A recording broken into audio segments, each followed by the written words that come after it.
pozdravljeni. Danes pozdravljam profesor Rakovca v naši družbi.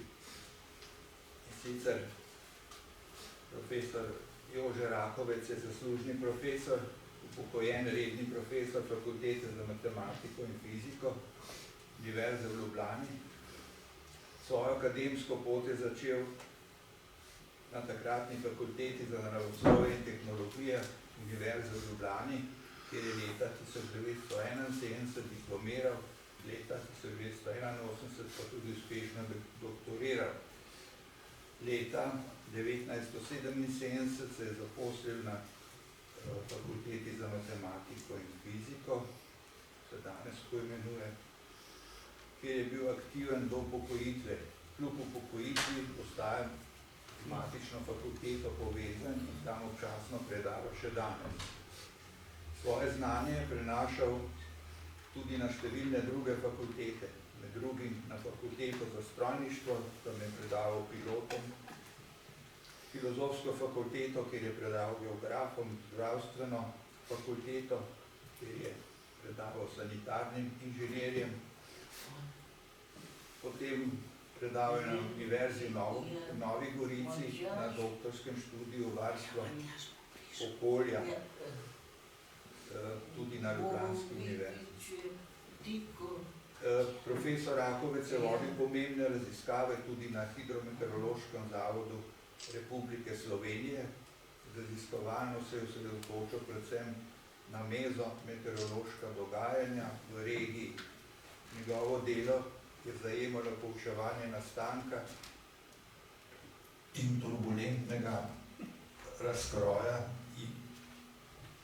jezer hladnega zraka v kotlinah, pogočih vetrov in padavin, ki nastanejo ob dviganju zraka preko gorskih pregrad ter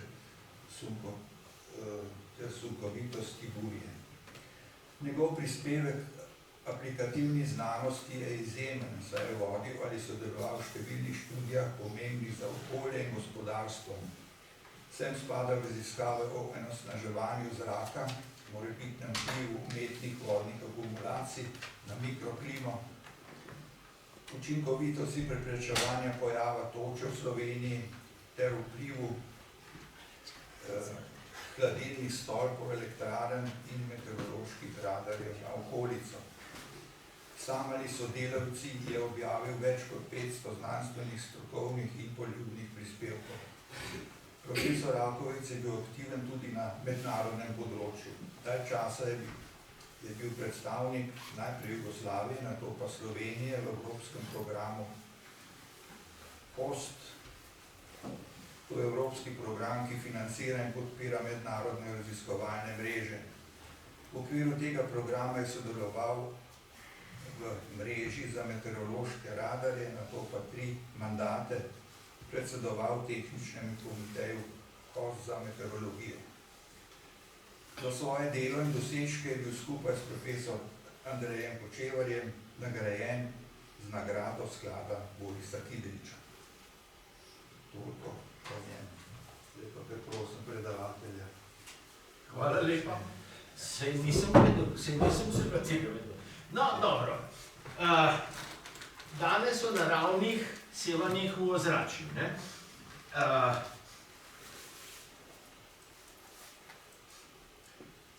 Motivacija je pravzaprav tale, da sta me profesor Roland pa doktor Zrim povabila k sodelovanju.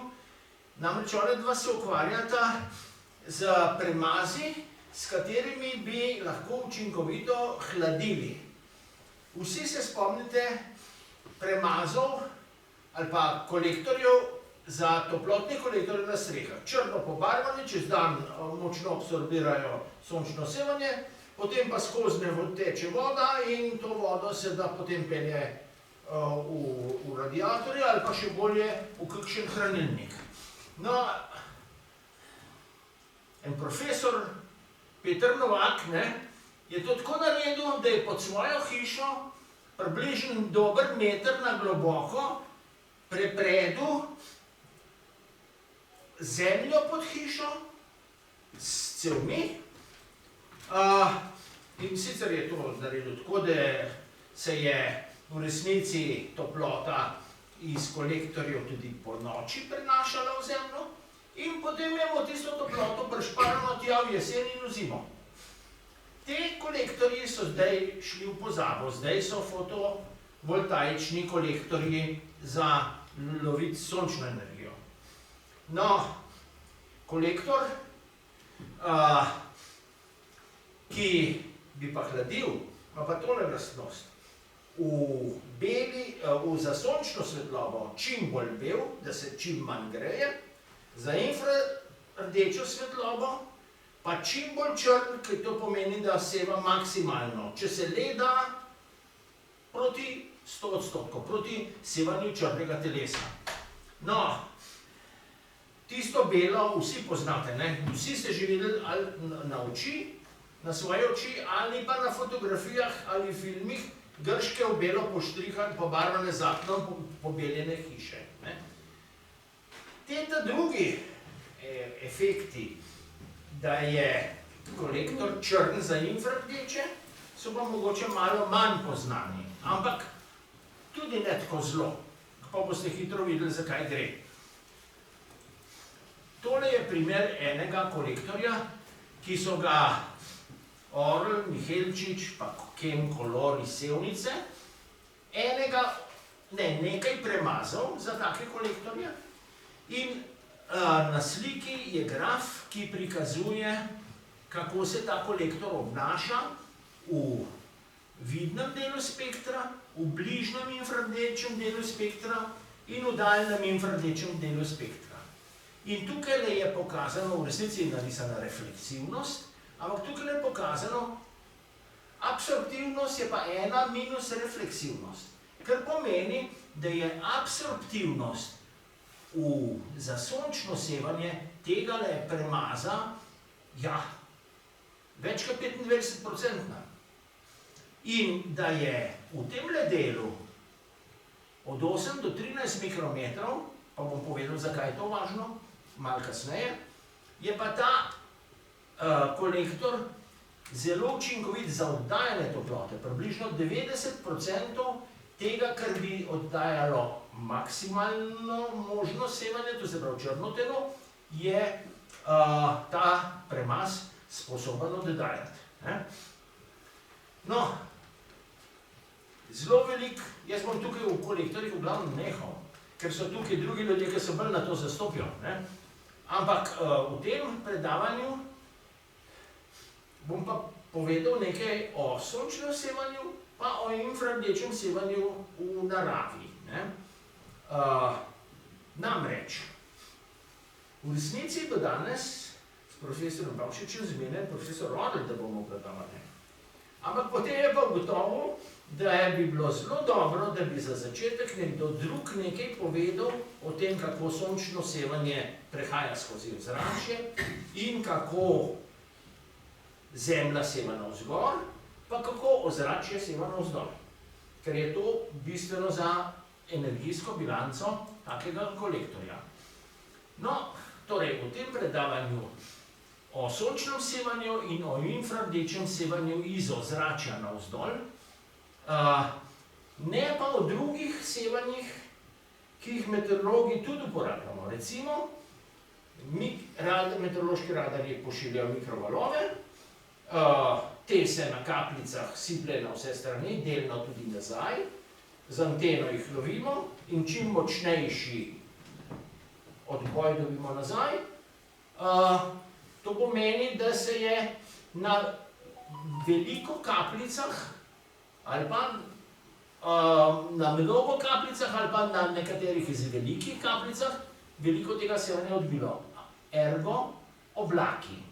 No, še več, skušamo s tem izmeriti celo količino padavin. Ni čist res, ni svetno tja gor, padavine padajo pa na tla. In vsi ste že videli včasih v svojem življenju, da je iz kakšnega oblaka bil takem siv pramen navzdol, ki se je proti tlom ožil, ti so bile padavine, ti so bile kapljice, ki so padale dol. Ožil se je tudi, da na tla mogoče nič ni padlo. Kar pomeni, da je Merjenje padaviln z radarjem v resnici v povprečju dobro. V kakšnem konkretnem primeru pa tako. No, pa gremo zdaj mogoče na sončno sevanje in na sončni obsev. Zdaj seveda gostota energijskega toka na površini sonca je ogromna, enormna. Ampak to sevanje se širi v prostor in se porazdeli tista energija, ki je bila izsevana iz površine sonca, se razporedi na namišljeno kroglo, ki ima bistveno večjo površino. Radij sonca je pol milijona kilometrov, za razdalja Zemlje od sonca je 150 milijonov kilometrov, to razmerje na kvadrat pa dobimo razredčeno gostoto energijskega toka od sonca, ki je po najnovejših meritvah satelitov 1361,5 vatov na kvadratni meter. Kolegi v Davosu v Švici so toliko korajžni, da si upajo napisati tudi pa pol. Namreč, ta prvi sateliti pred 20 leti so dajali vrednosti tam 67, 68 celo. Potem pa z vsakim senzorjem na novem satelitu so izboljševali natančnost te meritve in so prišli zdaj, da sonce obseva tam gor na vrhu ozračja, kjer sevanje še ni nič oslabljeno, z gostoto energijskega toka 1361,5 vatov na kvadratni meter. In temu rečemo solarna konstanta, ki pa ni konstantna. Rečemo solarna konstanta, ki pa ni konstantna.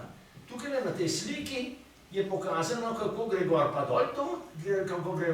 dol te vrednosti v 11-letnih ciklih. To so tisti cikli sončnih peg, za katere ste že vsi slišali. No, potem pa vidite tele ene manjše, sive, močne odmike gor pa dol. Vsake toliko časa se sonce razburi in oddaja več energije, pa se pa spet pomeri, pa oddaja spet malo manj.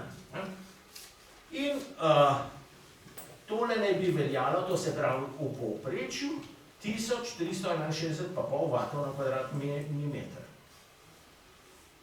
Na tej sliki tukaj je prikazano, kako je to porazdeljeno po valovnih dolžinah.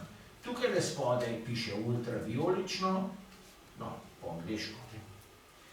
Vidno, bližnje infrardeče sevanje, pa tisto bolj daljno infrardeče sevanje. In z barvami mavrice so označene valovne dolžine vidne svetlobe. Vijolična, modra, zelena in tako naprej.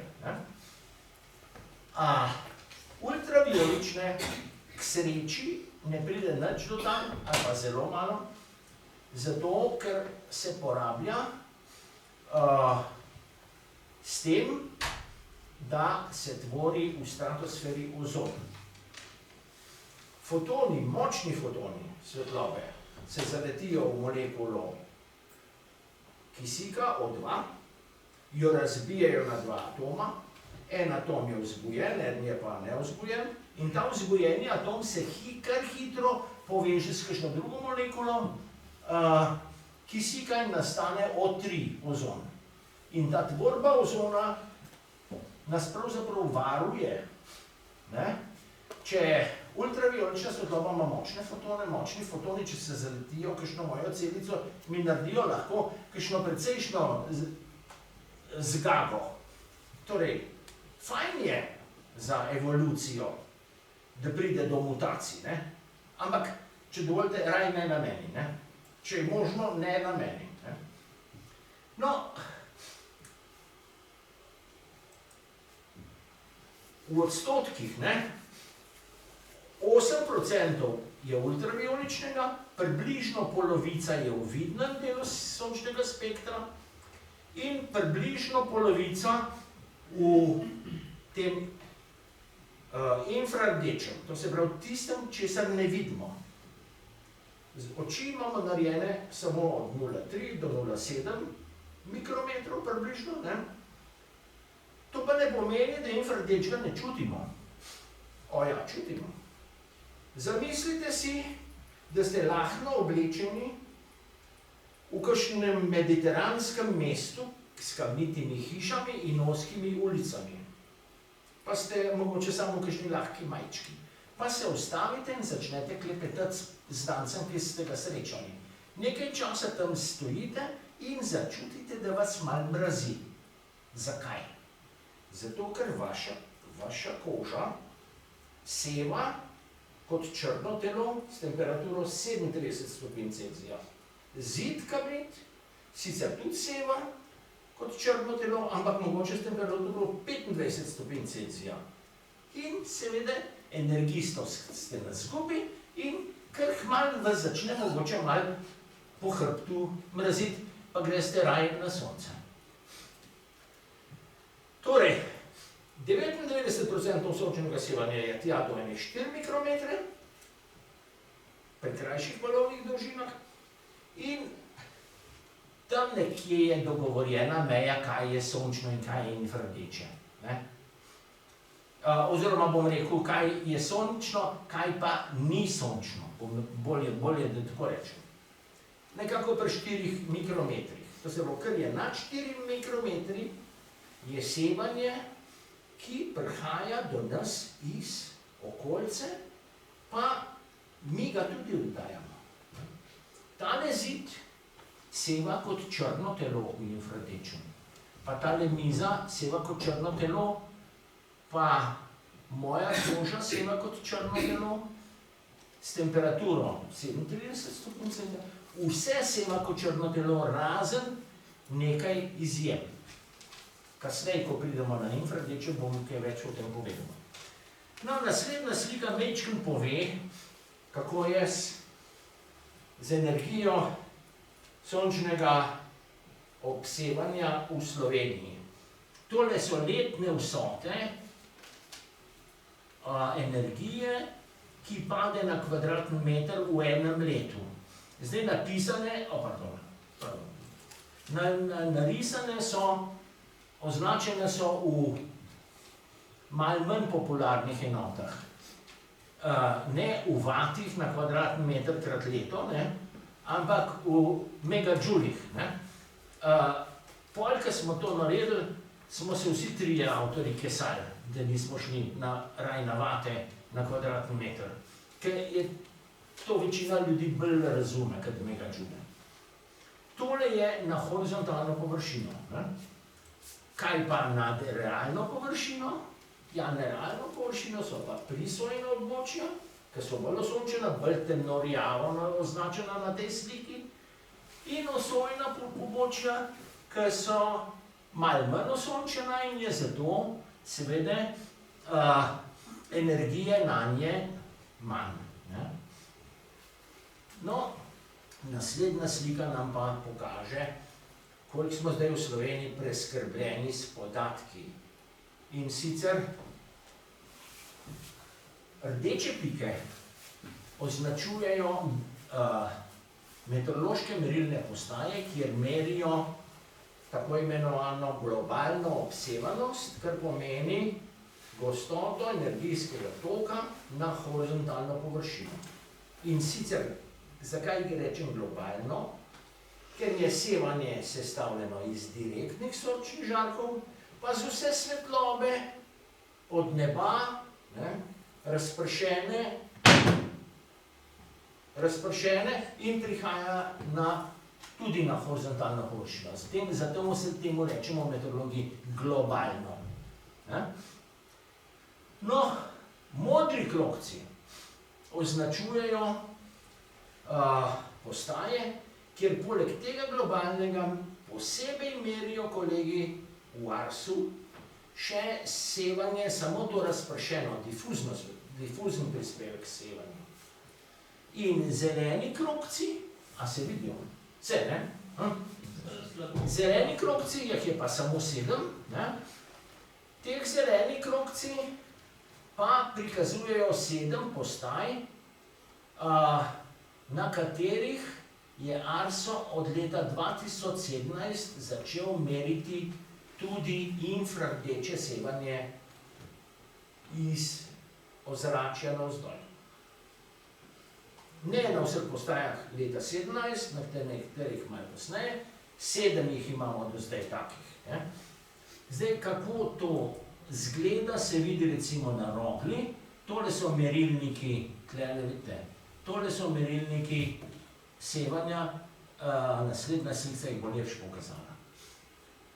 Temule se reče piranometer in meri gostoto energije sončnega sevanja. Če ima merilnik zgoraj in spodaj, lahko meri neto sončno sevanje, kajti od tal se mnogo sončnega sevanja odbije. Rumeno polje pšenice odbija močno, bel sneg odbija še močneje, temni smrekovi gozdovi pa manj odbijajo.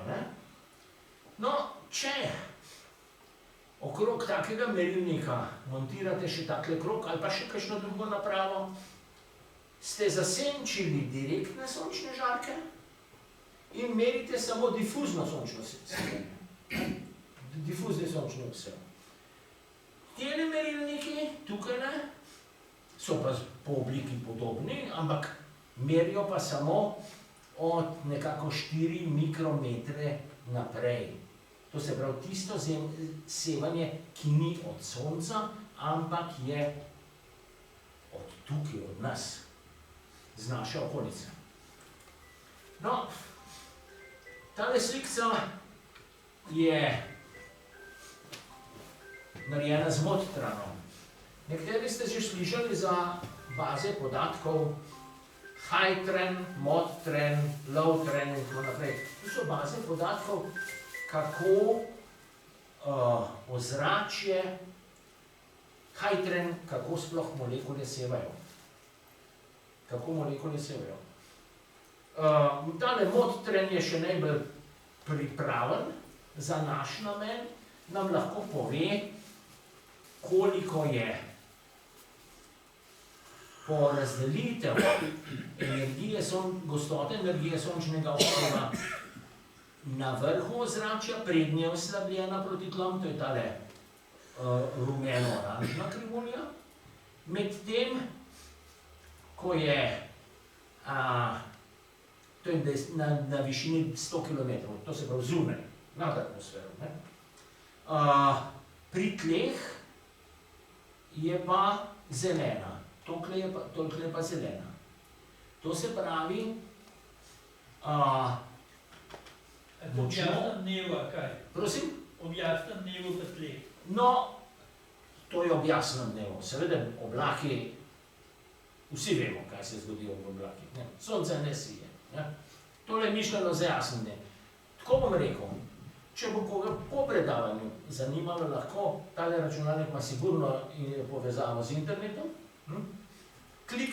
upišemo Modtran, 2-3 klike, pa dobite krčte, ker je to prosto dostopno. Še prijavce ni treba.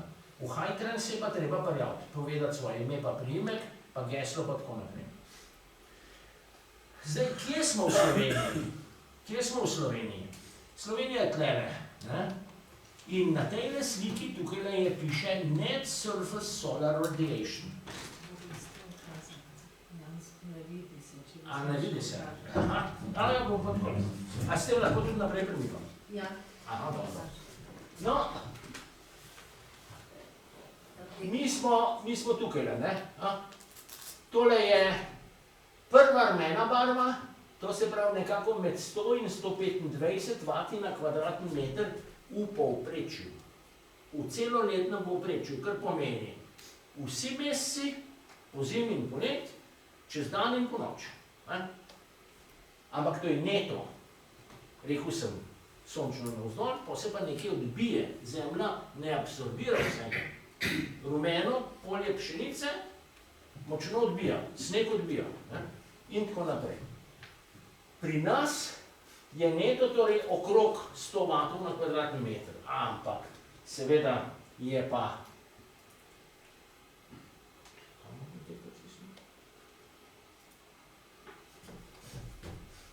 Naprej. Aha, tukaj. Tole. Tale slikca kaže pa, koliko meritve kaže, da imamo. In sicer pri nas imamo tukaj v Portorož, pravi Portorož, tukaj pravi tukaj gor, tole je povprečna vrednost, 25 megajoulov na kvadratni meter, kar bi bilo 290 vatov na kvadratni meter. Toliko je recimo v Sloveniji povprečje čez dan in čez noč. Medtem, ko ima Kredarica nekaj manj, pa paste, tele ordinatne vsi nimajo vse enakega merila. Ta je od nič do 30, ta je pa od nič do 35. Večkrat treba pri slikcah popaziti. No, zanimiva je še ena reč. Kaj se dogaja z leto v leto? Tole sicer ni energija, to je trajanje sijanja sonca. In nekako pravijo kolegi na Arso, da imamo vedno več sonca.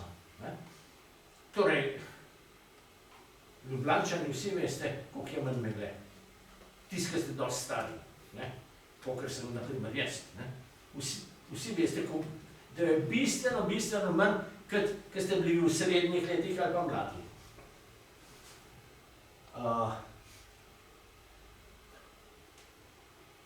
No, da pa konkretno izmerjeno po dnevih, še zmeraj smo presončni. Ljubljana pa Kanin. Zdaj, tale krivulja, pardon.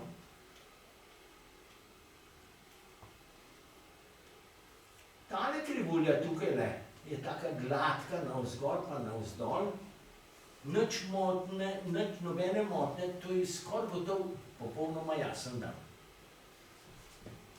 In ta isti dan, to se pravi tretji dan, tlele, je bil na Kaninu enak. Medtem, ko... to sem pred to niso zadnje dneve, prejšnji teden, ne, še malo prej, 14 dni. Na Kaninu je bilo pa sorazmerno močno tudi tale predzadnji dan. Ampak ne zelo gladka krivulja, kar pomeni, nekaj se je dogajalo na tem Kaninu. In če gremo pogledat, globalno obsevanje z rumenim, pa posebej difuzno, to se pravi sevanje iz neba z oblakov in tako naprej, razpršeno sevanje, vidimo, da je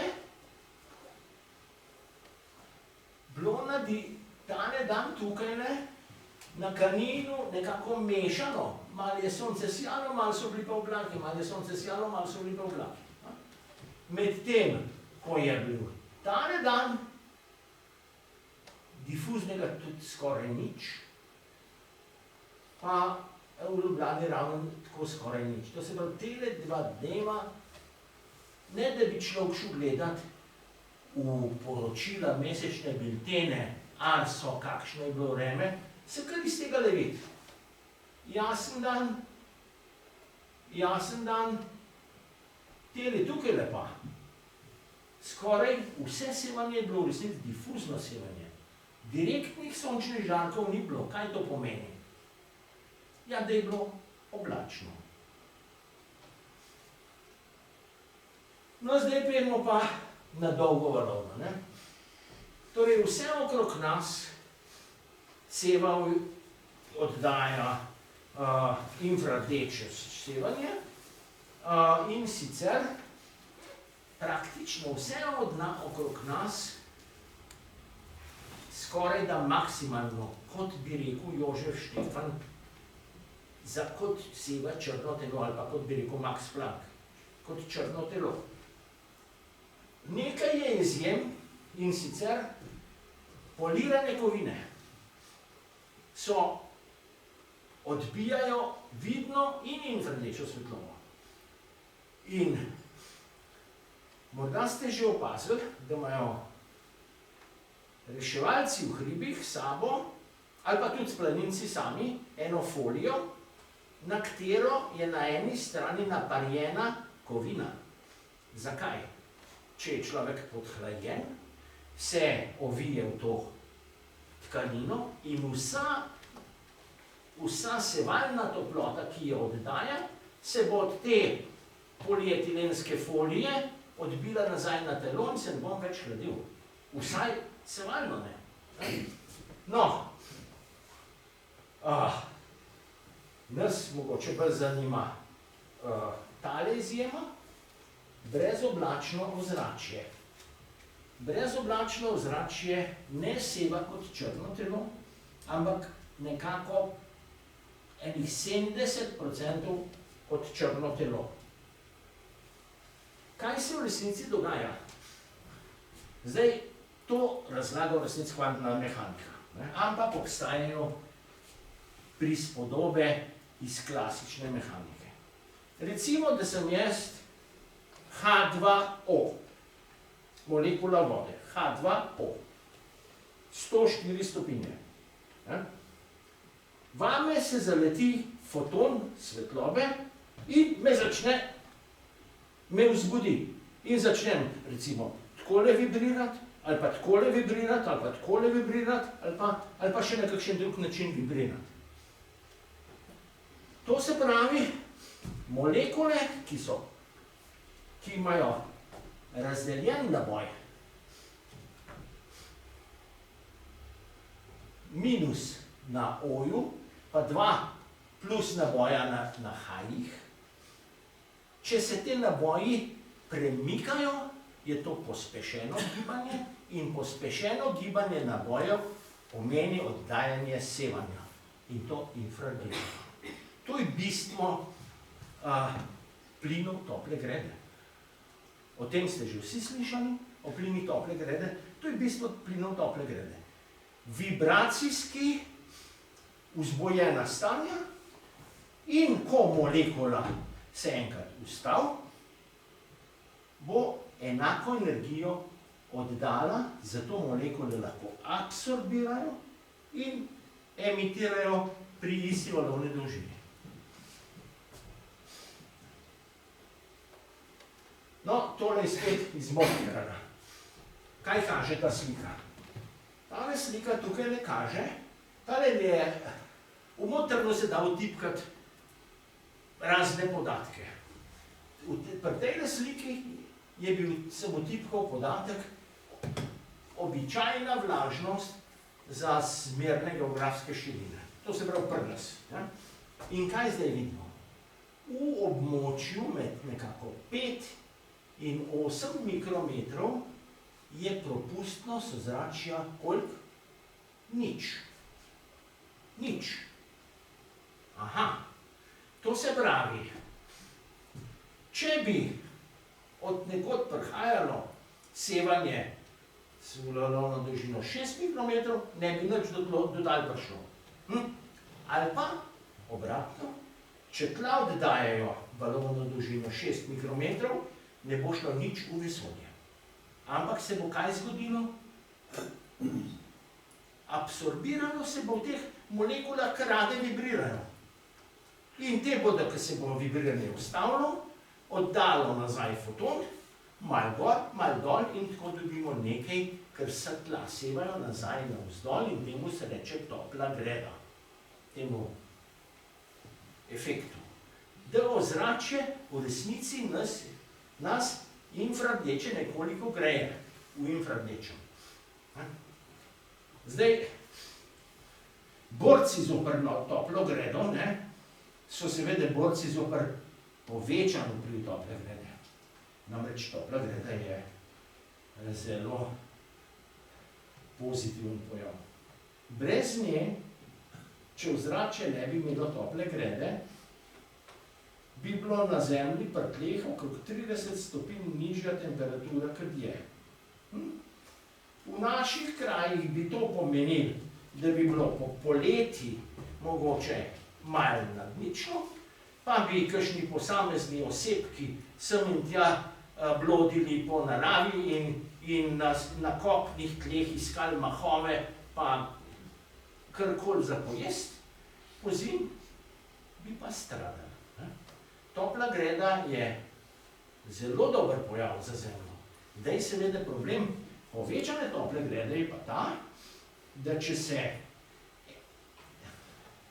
temperatura na tleh prehitro zvišuje, se enostavno civilizacija temu ne more dovolj hitro prilagajati. Recimo, da bi se v naslednjih 50 letih, pa nočem klicati vrega, ne? Ampak recimo, povsem hipotetično, da bi se zaradi dviga temperature morska gladina toliko dvignila, da bi Bangladeš bil cel pod vodo. A je možno v 50 letih toliko milijonov ljudi premestiti brez konfliktov, kam da ga ne mogoče? V tem je glavno mesto, po mojem razumevanju. Ne toliko, da so še drugi efekti. No, te bi pa tukaj pogledal še tale del, tlele, med 8 in 13, ne? Na tem območju je pa ozračje prepustno, skoraj 70-80% prepustno, kar pomeni, ker tale miza oddaja, ali pa tale streha oddaja, gre v tem, pri teh valovnih dolžinah v vesolje. In tukaj je vic vajnih panelov za pasivno hlajenje. Bomo še bolj natančno razložili. No, še tu povemo, ne, da seveda ozračje seva gor in dol. Približno toliko gor kot dol. Spet je narisano neto, kar pomeni, da pa pogledajte, tukaj so ničla, ja, a je kakšna oranžna barva tle na tej sliki, ni, ne? Neto je torej negativno. Neto je negativno, to se pravi, več gre dol kot gor, ne? Temu rečemo topla greda. No, te pa še o tem, kako te plasti ozračja sevajo. Tole sem jaz kar z roko malo narisal, ne? Zamislil sem si, da bi ozračje razdelil na nekatere podplasti. In sicer naj bi bile toliko debele, da bi bilo v njih toliko vodne pare, pa ogljikovega dioksida, pa metana, pa ozona, pa tako naprej, da bi bila njihova absorptivnost ali pa emisivnost 10%. Kar pomeni, da bi tale plast tukaj na gor sevala 10% toliko, kot bi sevalo črno telo, ki bi imelo tole temperaturo. To je Štefanov zakon, sigma dela 4. Ne? Zdaj pa, ko gre pa sevanje navzdol, se 10% seveda v spodnji plasti zaabsorbira in 90% od tega pride skozi. V naslednji plasti se spet 10% absorbira, pa 90% pride skozi. Pa še enkrat 10% se absorbira, pa 90% skozi. Kar pomeni najprej 0,1, pol pa krat 0,9, krat 0,9, krat 0,9, pa dobimo 0,73% sevanja črnega telesa s temperaturo T4. Na tale plast, ki je bliže v tleh, seva enako, ker sem si tako zmislil to sliko. 10% se absorbira, 10% se absorbira, 0,8, torej približno 8% tistega, kar bi sevalo črno telo, če bi imelo temperaturo T3. In tale druga plast 0,9 in šele ta spodnja plast 0,1. Kar pomeni, kar dobimo semle dol, je vsota tistega, kar plasti izsevajo, ampak kar se ne absorbira do tale. Kar pomeni, iz ta zgornje plasti dobimo 7% sevanja črnega telesa, iz ta tretje zgoraj 8%, iz ta druge 9% in iz čista spodne 10%. Tako je sestavljeno sevanje navzdol. Prispevki posameznih plasti, ki sevajo, ampak en del tega plasti, ki so pod njimi, absorbirajo, zato ne pride do nas do tal. Kot rečeno, glavna absorberja v infrardečnem sta vodna para in CO2. Vodna para je približno za 60% vpliva tople greje, da je krivo. Zaslužno, no? Ali krivo. No, zberite si. CO2 za enih 26% in CO2 je dobro premešan plin. Ko sem jaz začel učiti študente, smo rekli, CO2 nič cenih, 300 delov na milijon, volumskih delov na milijon. No, da smo zvezali na 400. Ne? Ampak CO2 je dobro premešan plin in ga je povsod približno enako, povsod po zemlji približno enako. Vodne pare pa ne. Kadar je vreme vlažno, jo je veliko, kadar je vreme suho, jo je malo. Kar pomeni, ob vlažnem vremenu bo ozračje, v katerem je več vodne pare, močneje sevalo navzdol, ob suhem vremenu bo sevalo manj. In Pohmura, to je eden od avtorjev, ki se s temi stvarmi ukvarjal, je malo preštel primere, odkot je prihajalo sevanje, ki ga je on pri tleh zmeril. In v 60% primerov je prihajalo iz zgolj 100 metrov debele plasti nad tlemi. To se pravi, od tukaj je, ne? In 90% primerov iz 1000 metrov debele plasti nad tlemi. Aha, to se pravi, važno je pravzaprav ne tistem gor, 10 km visoko, ali pa 5 km visoko. Važno je tisto, kar je malo nad nami. 100 metrov, 200, 300, 1000 mogoče. No, in potem takem, o tem, kako močno ozračje seva, nam pove kaj? Koliko je zrak v bližini tam vlažen, pa kolikšna je temperatura zraka v bližini tam. In na tej ideji je David Brown že leta 1932 eno empirično enačbo osnoval in sicer je rekel, sevanje navzdol je odvisno od tega, kakšna je temperatura zraka kar pri tleh, da mu ni bilo treba z balonom termometra gor skušati, pa zmeriti recimo 100 ali pa 200 metrov nad tlemi, pa kako je vlažen zrak pri tleh. Meteorologi velikokrat uporabljamo kot črko za opis parnega tlaka vodne pare v zraku. To se pravi, več vodne pare, večji E. To je bila njegova empirična enačba. Kakšni drugi avtorji so pa rekli nekaj drugega v zvezi z vlažnostjo, naprimer temperatura rosišča ali pa to ali pa ono. Ob oblakih, to, kaj se zgodi ob oblakih, pri sončnem, to vsi vemo. Mogoče pa malo manj znano, kaj se zgodi ob oblakih z tem infrardečim sevanjem. Torej, primer iz avtorja Paz in Minjo, pa njegovih sodelavcev. Rdeče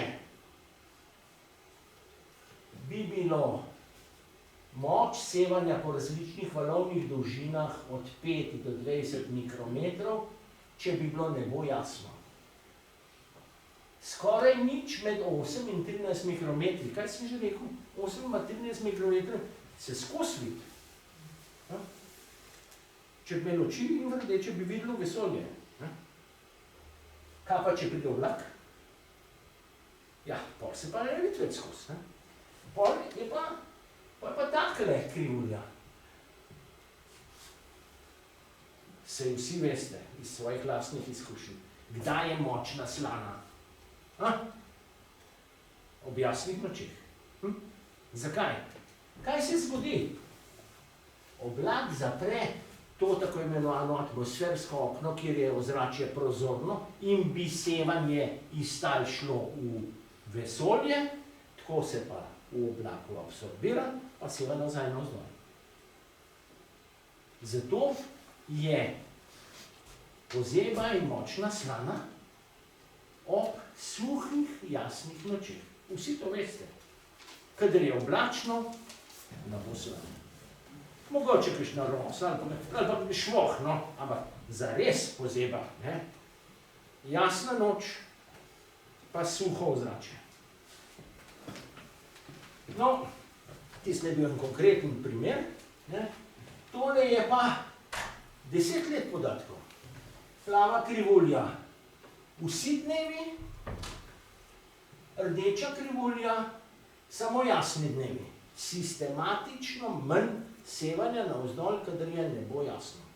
Oblačnost greje.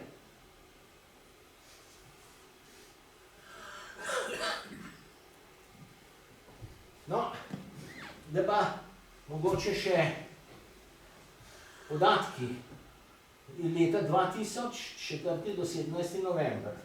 Na Kaninu, na Kaninu, ne? Vidite, plava krivulja, globalno, oranžna, samo difuzno posebej. In vidi se jasen dan, skoraj nič difuznega v direktni sončni žarki, jasen dan, skoraj nič difuznega, jasen dan, skoraj nič difuznega. Prvi dan pa vse sevanje praktično difuzno. Zakaj? Ja, dolgovalovno sevanje je bilo tisti dan močno. Zakaj je bilo močno? Zato, ker je bilo oblačno. Kaj pa tale dan tukaj, ne? Tale, ne, čakajte.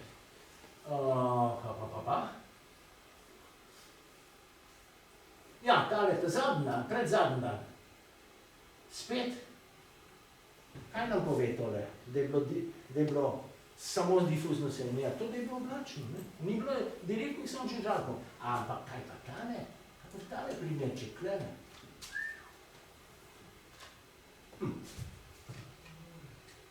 Očitno je bil jasen dan. Pa močno dolgovalovno sevanje iz ozračja navzdol. Je za Boga hudiče. No, šel sem gledati v bilten, ki ga Arso izdaja in opisuje, kakšno je bilo vreme. Šel sem pa gledati še dve stvari. In sicer radiosondne podatke iz San Pietro Capofiume, to je blizu Bolonje, pa iz Zagreba.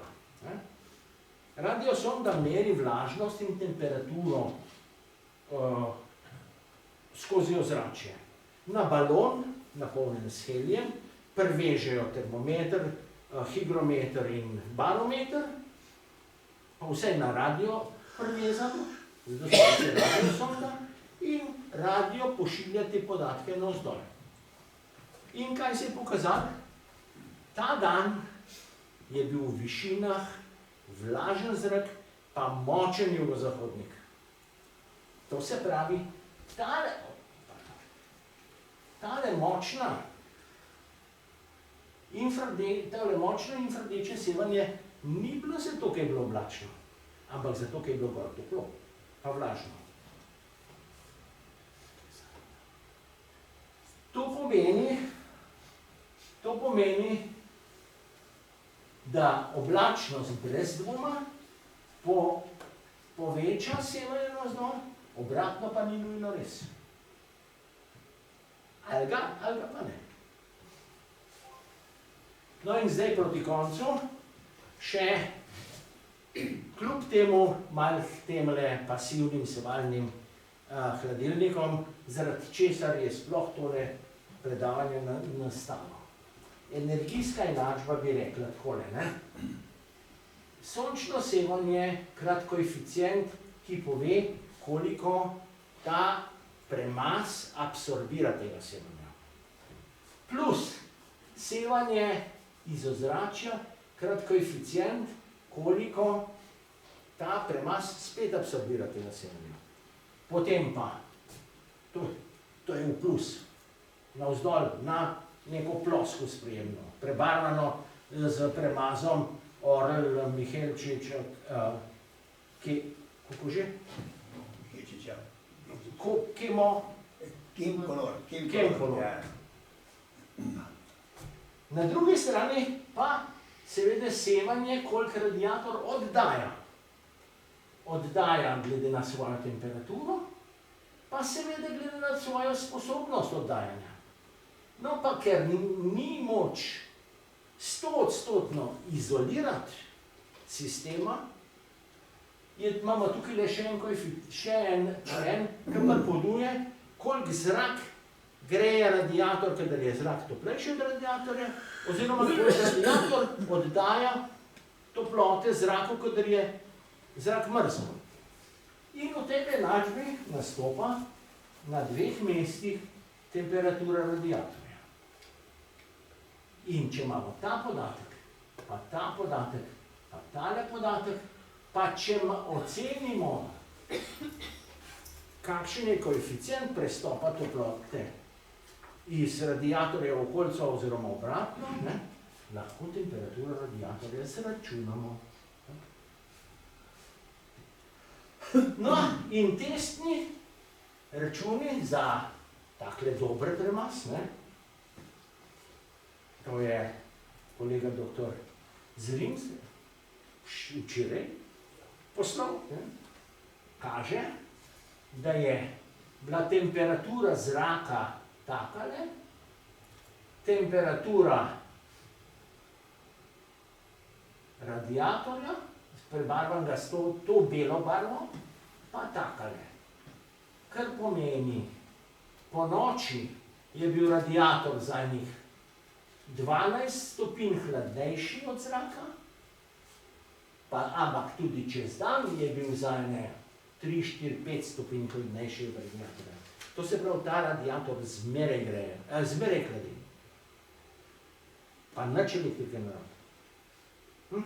No, če bi skozno vodo pelali, pa bi jo spravljali mrzlo vodo nekam, tako kot je profesor Novak toplo vodo spravljal, bi rabili elektriko za pogon pumpe. To bi bilo vse. Zdaj, to je vsem razumljivo. Zelena črta temperatura radiatorja, oranžna črta temperatura okoličnega zraka. Radiator vedno hladnejši od okolice.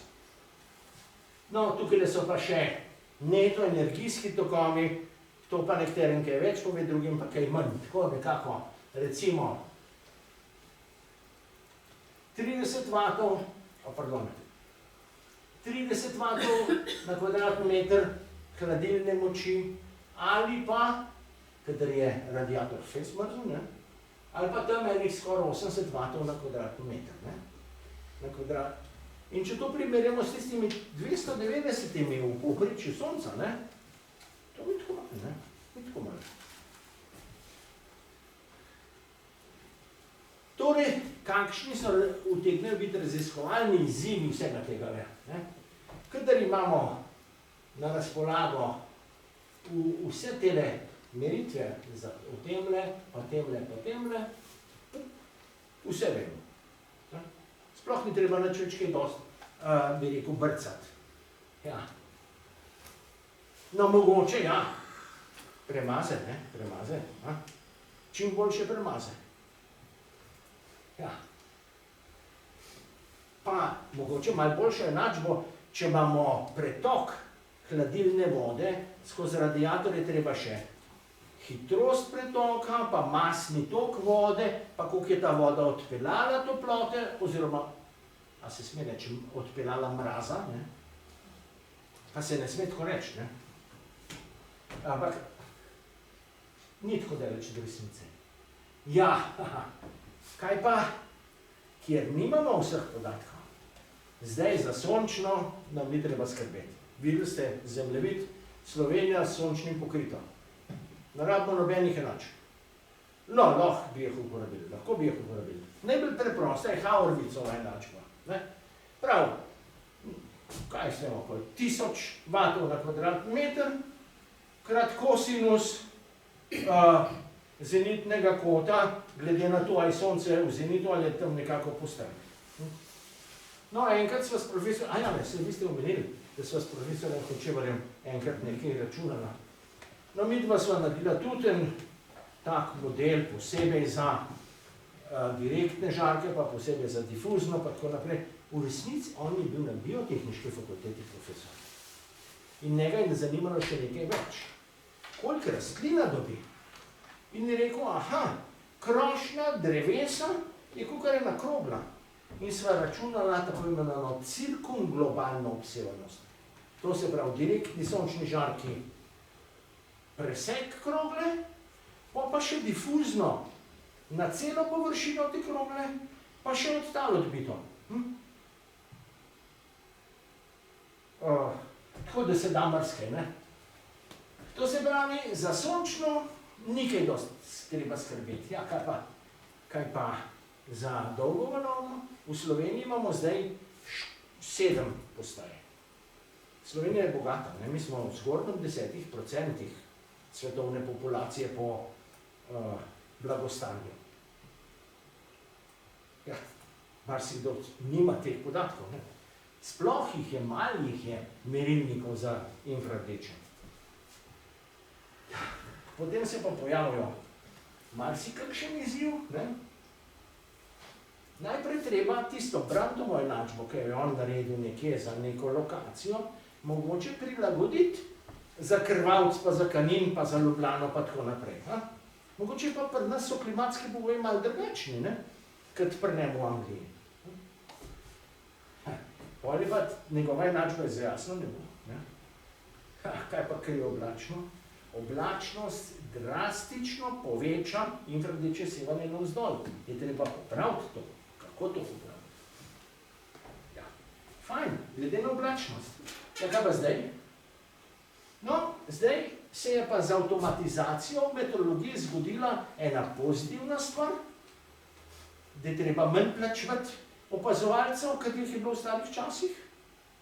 Pozitivna za direktorja, pa za te službe, vodstvo, ne, ARSA. Ampak tudi negativna. Kdo pa opazuje oblačnost, če ni opazovalcev?